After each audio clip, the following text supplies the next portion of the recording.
আমাদের এখন যে অব্যাহত সমস্যাগুলো রয়েছে,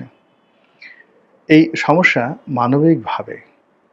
বিবেচনা করার মতো, মোকাবেলা করার মতো আপনি আমি কয়জন লোককে দেখেছি? বরং এই সময়টিতে পেট্রোল আমদানি করার ক্ষেত্রে, এলএনজি আমদানি করার ক্ষেত্রে, নতুন কোনো কন্ট্রাক্ট দেওয়ার ক্ষেত্রে, বিদেশি কোনো প্রতিষ্ঠানকে কাজ দেওয়ার ক্ষেত্রে, নিয়োগের ক্ষেত্রে, বদলির ক্ষেত্রে যা কিছু হচ্ছে, একটি সংবাদও স্বস্তিকর নয়। এখানে আপনি কোনো সুপারম্যান দেখতে পাচ্ছেন না। বরং আমাদের সমাজে যে অর্ডিনারি মানুষগুলো রয়েছে, তাদের চেয়েও নিম্নমানের মানুষগুলো এই জটিল সমস্যাগুলো সমাধান করার চেষ্টা করছে। অন্য সময় অপারেশন করার জন্য সাধারণত যে ধরনের সার্জন ব্যবহার করা হয়, এক্সপার্ট সার্জন ব্যবহার করা হয়, কিন্তু সেই সার্জনের অভাবে যদি আপনি কোনো কসাইকে ডেকে নিয়ে আসেন, কোনো হোমিওপ্যাথিক ডাক্তারকে ডেকে নিয়ে আসেন কোনো শল্য চিকিৎসার জন্য, তখন যে নির্মম দৃশ্য তৈরি হয়। একইভাবে রাষ্ট্র পরিচালনার ক্ষেত্রে অনভিজ্ঞ, চরিত্রহীন, লোভী মানুষগুলো যখন সামনের দিকে চলে আসে, যাদের জীবনে কোনো সফলতার রেকর্ড নেই, সততার রেকর্ড নেই, এবং যাদের পায়ের নখ থেকে চুল পর্যন্ত দুর্নীতি, অনিয়ম এবং স্বেচ্ছাচার, অনাচার, ব্যভিচার থেকে শুরু করে চরিত্রহীনতা, ঘুষ, দুর্নীতি, চাঁদাবাজি, মাস্তানি,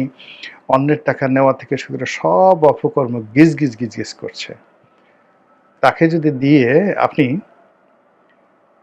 ইমামতি করাতে চান, তাকে দিয়ে যদি আপনি মিলাদ পড়াতে চান, তাকে দিয়ে যদি আপনি মানুষের গুনাহমুক্তির জন্য আল্লাহর দরবারে দোয়া করতে চান, যেভাবে আল্লাহর আরশে আজিম কেঁপে ওঠে, একইভাবে রাষ্ট্র পরিচালনার মতো গুরুত্বপূর্ণ জায়গাতে আপনি যদি তাদেরকে নিয়োগ দেন যাদেরকে আপনি নিজে জানেন এটা রেপিস্ট, আপনি নিজে জানেন এটা চোর, আপনি নিজে জানেন যে এটা মেয়ে সাপ্লাই দেয়, মানে মাগির ব্যবসা করে,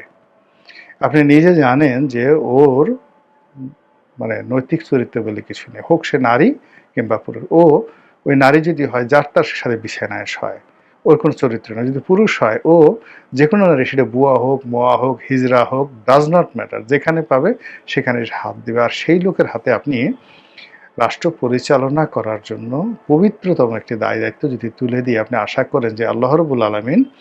আপনাকে আকাশ থেকে আবাবিল পাখি দিয়ে সাহায্য করবে, সহযোগিতা করবে,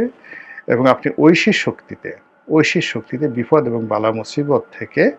রক্ষা পাবেন, এটি আপনার ব্যক্তিগত বিষয়। কিন্তু বাস্তবতা যেটা হয় যে আপনি জানা সত্ত্বেও, যে জিনিসটা আপনি জানেন, জানা সত্ত্বেও একজন মন্দ মানুষকে যখন একটি ভালো কাজের জন্য আপনি তাকে দায়িত্ব দেন, তখন ওই মন্দ মানুষের যত মন্দ কাজ,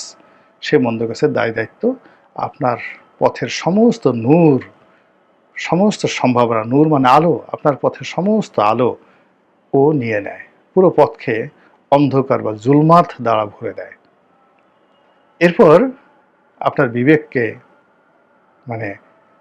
নষ্ট করে দেয়, আপনি ভালো চিন্তা করতে পারবেন না, ভালো কিছু দেখতে পাবেন না, আপনার হৃদয়কে বক্র করে দেয়, আল্লাহ রাব্বুল আলামিন আপনার হৃদয়কে বাঁকা করে দেয়, এবং আপনি সব কিছু উল্টাপাল্টা দেখতে থাকেন, এবং আপনার বিবেকের দরজা বন্ধ হয়ে যায়, উইজডম, জ্ঞানের দরজা বন্ধ হয়ে যায়, সিদ্ধান্ত নেওয়ার ক্ষমতা নষ্ট হয়ে যায়, এবং একটার পর একটা আপনি ভুল করতে থাকেন। এভাবেই অতীতে বহু মানুষ, বহু রাজা, বহু বাদশাহ, বহু সম্রাট এইভাবে ধ্বংসপ্রাপ্ত হয়েছেন। আল্লাহ আমাদের বর্তমান জামানাকে অতীতের সেই যে কলঙ্ক বিভিন্ন জনপথে তৈরি হয়েছিল, সেই কলঙ্ক থেকে আমাদেরকে আল্লাহ রক্ষা করুন, হেফাজত করুন, দয়া করুন। আসসালামু আলাইকুম ওয়া রাহমাতুল্লাহি ওয়া বারাকাতুহু।